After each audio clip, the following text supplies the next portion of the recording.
นี้หลานจะมาเล่าถึงคุณประโยชน์และวิธีรักษาระบบถ่ายเท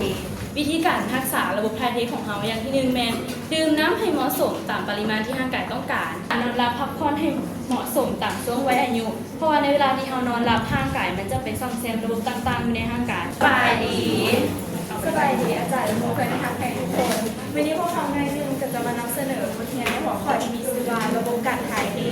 ส่วนในสมาชิกหน่วยของพวกเราก็จะประกอบมีหลานนางเมลดาหลานนางสนุดาหลานนางเมธิตาหลานนางโดยซึ่งในวันนี้ในบทเรียนของพวกเราก็จะเล่าถึง3หัวข้อกันง่ายๆกันก็คือ1ระบบถ่ายเทเป็นอย่างและหน้าที่ของมันเป็นอย่าง2รูปแบบของระบบการถ่ายเทและ3ประโยชน์และวิธีบำรุงรักษา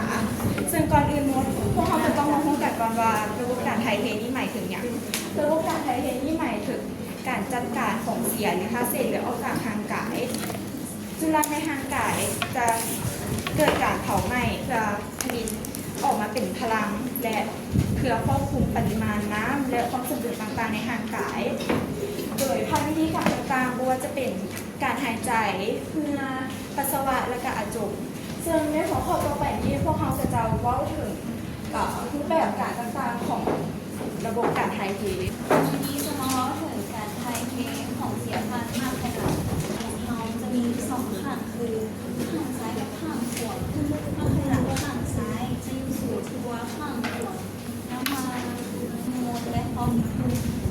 การผิดเรื่องของร่างกายเช่นควบคุมความดันโลหิตและเผาผลาญน้ำตาลในเลือดสารพิษและสารส่วนเกินออกจากร่างกายเป็นปัสสาวะภายในของหมากภายหลังจะมีหมากภายหลังสันนอกหรือแหลมสันนอกและมาคอเจ็ต่อมาจะเป็นหมากภายหลังภายในหรือไตภายในเรียกว่าเมดูลาต่อมาจะเป็นมวยไตหรือมวยหมากภายหลังมันจะอยู่เสื่อมต่อกันในวันนี้ต่อมาจะเป็นปล่อยไตปล่อยมันภายหลังอยู่วันนี้มันจะหักน้ำเดียวหรือน้ำปัสสาวะที่ออกมาจากท่อด้วยไตเป็นแทงเก็บน้ำปัสสาวะต่อไปเขาจะว่าถึงการทำงานของท่อด้วยของหน่วยไตเลือดที่ถึงมาเข้าสู่หลอดเลือดปล่อยหรือเส้นเลือดปล่อยในเลือดจะมีโมเลกุลขนาดใหญ่และน้อยแต่จะผ่านหลอดก็จะเข้าไปโคมานูลัสก็จะเข้าไปบริเวณแคปซูลต้องเป็นเลือดที่มีโมเลกุลขนาดน้อยและละลายในน้ำได้ต่อมาจะเป็นเพนเนลูปหรือลูปเพนเล่จะเป็นบริเวณนี้ข้อที่1จะมีหน้าที่ดูดกับเอาน้ำเพื่อลดความเข้มข้นของเลือดข้อที่2จะเป็นการดูดกับพวกไอออนหรือพวกเกลือเพื่อให้ความเข้มข้นของเลือดบ่มีว่าจางเกินไปหรือว่าเข้มข้นเกินไปเอาบ่ผิดปกติสารพิษที่ร่างกายเขายังรู้สึกโอเคปานใดเช่นพวกสารพิษแปลกๆสารส่วนเกิน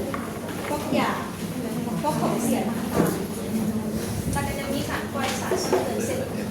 โพแทสเซียมมันจะเป็นสารส่วนเกินที่ร่างกายถ้ามันมีหลายเกินไปมันจะว่าดีต่อการเต้นของหัวใจในการปล่อยฮีโรแซนเข้ามาเพราะว่าถ้ามีหลายเกินไปมันก็จะมีความเป็นกรดเป็นด่างดังนั้นพอมันให้เราจะส่งไปที่กวายไตและกวายไตก็จะส่งไปที่ท่อน้ำส่งปัสสาวะไปอยู่พวกปัสสาวะต่อไปก็จะว่าถึงการถ่ายเทของเสียผ่านผิวหนังของคนเขาจะแบ่งออกเป็น3ชั้นหลักๆคือ1ชั้นหนังกำพร้าคือชั้นนี้บนน้อยๆนี่2ชั้นหนังแท้บนนี่ยาวลงมาจนฮอตนี่จะเป็นบอนที่ระบบเฮ็ดเวียของผิวหนังเกลือทั้งหมดจะนอนอยู่ในนี่มันเลย3เป็นชั้น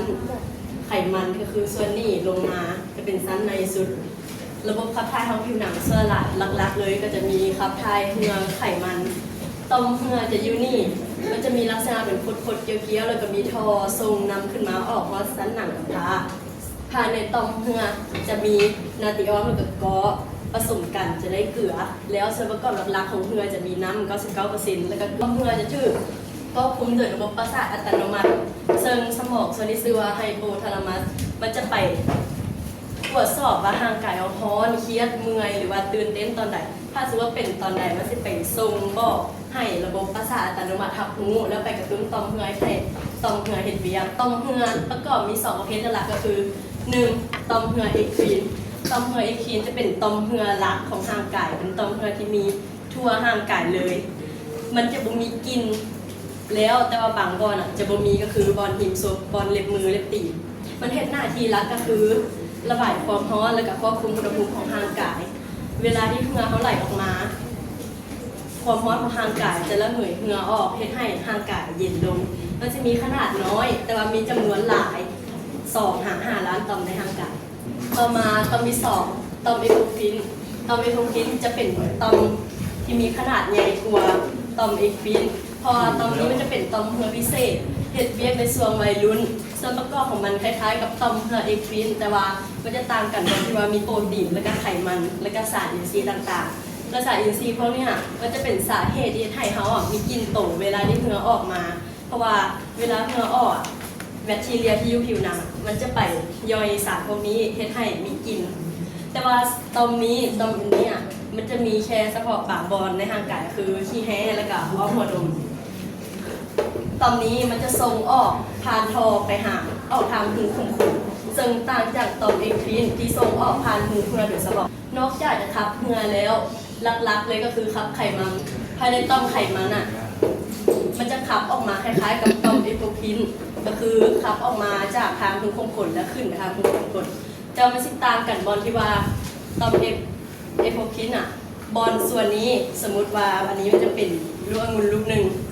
บอลนี้ทางเทิงหัวมันจะบีบแตกออกเป็นให้น้ำพิวทางในก็คือสมมติว่าเป็นน้ำองุ่นมันจะไหลออกมาตามท่อนี้แล้วก็ขึ้นมาอยู่หูขุ่นๆแล้วถ้าไขมันผลิตออกมาหลายเกินไปหรือว่าเกิดความจำเป็นจะให้เกิดสิวอุดตันหรือว่าหน้ามันไหนต่อมาเอาชีวะถึงการเข้าทายที่เส้นเหลือผ่านปอดเนาะยาที่เอางูหน้าที่หลักของปอดคือการหายใจคือการแลกเปลี่ยนก๊าซโอริแซนส่วนหน้าที่นอกจากการหายใจก็คือการควบคุมการขับสารต่างๆในร่างกายเช่นยาแอลกอฮอล์ออกจากระบบเลือดหน้าที่หลักๆของปอดก็คือเกิดที่ร่างกายผลิตขึ้นมาหลังจากใช้ก๊าซโอริแซนภายในกระบวนการต่างๆประมาณจะเป็นที่เข้าทายของปอดเนาะปอดขับถ่ายสิ่งที่เหลือออกมาในรูปแบบน้ำและก๊าซซึ่งเป็นผลที่ได้ทำจากกระบวนการหายใจโดยน้ำและก๊าซสู่หลอดเลือดและเลือดจะลำเลียงไปหาปอดและแพร่เข้าสู่ถุงลมหลังจากนั้นจึงเคลื่อนที่ผ่านหลอดลมแล้วออกจากทางกายทางดังซึ่งเรียกว่ากระบวนการหายใจต้องไหลความร้อนถึงการคลายเทของเสียผ่านลำไส้แกนหลังจากที่เราทำประทานอาหารแล้วมันจะทำประทานอาหารทางช่องปากมันจะไปต่อที่หลอดอาหารแล้วกระเพาะอาหารแล้วก็ลำไส้น้อยแล้วก็ลำไส้แกนมีหน้าที่คือสะสมเศษอาหารแล้วก็ดูดซึมเอาธาตุอาหารที่มีประโยชน์ก็คือน้ำแคทาแล้วก็วิตามินซุยโฟสโดยหลังจากที่รู้มาทั้งหมดทางนิยามคุณลักษณะและก็ชนิดประเภทการเคลื่อนออกของมันวันนี้หลานจะมาเว้าถึงคุณประโยชน์และวิธีรักษาระบบถ่ายเทโดยคุณประโยชน์อย่างที่1ของมันแม่นช่วยควบคุมปริมาณน้ำในร่างกายให้สมดุล 2. เฮ็ดให้ระบบในร่างกายเฮ็ดเวียกเป็นปกติ ถ้าเกิดว่าเรามีการระบบขับถ่ายที่ดีการหมุนเวียนที่ดีก็คือตับไตลำไส้ก็จะเฮ็ดเวียกได้เป็นปกติแล้วก็เฮ็ดเวียกได้อย่างสมดุลต่อมาการกำจัดของเสียจากร่างกายและสารพิษมันจะช่วยให้ร่างกายของเรามีการไหลเวียนที่ดีเลือดไหลเวียนดีแล้วก็บ่เกิดพยาธิต่างๆถ้าเรามีการถ่ายเทผ่านปัสสาวะหรือว่าอาจมก็จะบ่ก่อให้เกิดข้อเสียขึ้นต่อมาจะเป็นการป้องกันและการสะสมแบคทีเรียและเชื้อโรคเฮ็ดให้ผิวพรรณและสุขภาพดีขึ้นเนื่องจากมีการไหลเวียนเลือดที่ดีผ่านปัสสาวะและเหงื่อมันจะให้ผิวหนังสดชื่นสดใสแล้วก็บ่มึนหมองต่อมาเมื่อการขับถ่ายเป็นปกติจะช่วยให้รู้สึกสบายตัวบ่แน่นท้องบ่อึดอัดจะเฮ็ดให้ร่างกายรู้สึกโล่งเบาสบายช่วยให้ระบบต่างๆเฮ็ดเวียกสัมพันธ์กันระบบไหลเวียนเลือดและระบบหายใจระบบย่อยอาหารมันต้องมีการสัมพันธ์กันต้องอาศัยการถ่ายเทเพื่อเฮ็ดเวียกพร้อมกันได้ดีต่อมาหลังจากเราถึงวิธีการบำรุงรักษาระบบถ่ายเทของเราเลย วิธีการรักษาระบบถ่ายเทของเราอย่างที่หนึ่งแมนดื่มน้ำให้เหมาะสมตามปริมาณที่ร่างกายต้องการโดยเฉพาะเป็นผักไม้บอหรือว่าวิตามินโปรตีนที่มีโปรตีนสูงมันจะช่วยให้ร่างกายของเราแข็งแรงและก็ขับถ่ายออกได้อย่างสะดวกเราบ่ควรกดกันดนมันจะให้เกิดพยาธิลิซิดวงทวารหนักได้ ต่อมาอย่างที่สองก็คือบ่ควรกั้นปัสสาวะดนๆอาจจะให้เป็นนิ่วมาไขหลังหรือว่าพกปัสสาวะเขาอาจจะอักเสบได้อาจจะก่อให้เกิดทางเดินอื่นๆอักเสบขึ้นได้ต่อมาออกกำลังกายเป็นประจำและสม่ำเสมอเนื่องจากการออกกำลังกายมันส่งผลดีต่อหลายอย่างไม่ว่าจะเป็นสุขภาพแข็งแรงหรือไม่ว่าจะเป็นร่างกายมีภูมิคุ้มกันแล้วจากนั้นมันยังเป็นการขับถ่ายออกทางเหงื่อหรือว่าผิวหนังเจนให้ออกมาทางนั้น ต่อมาการนอนหลับพักผ่อนให้เหมาะสมตามช่วงวัยอายุเพราะว่าในเวลาที่เรานอนหลับร่างกายมันจะไปซ่อมแซมระบบต่างๆอยู่ในร่างกายและก็ไปรักษาระบบการถ่ายเทอยู่ในร่างกายอีกด้วยต่อมาหลีกเลี่ยงสารพิษและสิ่งมึนเมาเนื่องจากพวกแอลกอฮอล์ยาสูบและอาหารที่เป็นทัดแป้งหรือว่าอาหารที่มีแป้งสูงมันจะทำให้เลือดของเรามันข้นแล้วก็การไหลเวียนของเลือดมันจะติดขัดและบ่สะดวกต่อมาการขับถ่ายให้เป็นเวลาและสำหรับร่างกายทุกมื้อเนื่องจากการขับถ่ายให้เป็นเวลามันเป็นสิ่งที่จำเป็นเพราะว่าถ้าเราขับถ่ายบ่เป็นเวลาบ่ถึกมื้อหรือว่า 2-3 มื้อจึงมาถ่ายมันจะให้ระบบขับถ่ายเรามันติดขัดซึ่งแพทย์หมอเพิ่นแนะนำว่าการขับถ่ายควรเป็นในช่วงเช้าหลังจากที่เราตื่นนอนต่อมาถ้าหากมีอาการผิดปกติเราควรเฝ้าไปพบแพทย์เพราะว่าอาจจะเกิดเป็นพยาธิท้ายแฮงอย่างที่กล่าวมาข้างเทิงสรุปทั้งหมดทั้งมวลที่เราเรียนในบทที่8นี้ก็คือว่าจะเป็นความหมายและหน้าที่ของระบบการถ่ายเทระบบการถ่ายเทมีทั้งหมด4ประเภทที่หลังยกมาให้เบิ่งและสุดท้ายยกให้เห็นถึงคุณประโยชน์ของการถ่ายเทพร้อมกับวิธีรักษาระบบถ่ายเทของพวกเราโดยทั้งหมดนี้ก็จบลงแต่เพียงเท่านี้สำหรับหน่วยหนึ่งขอบใจ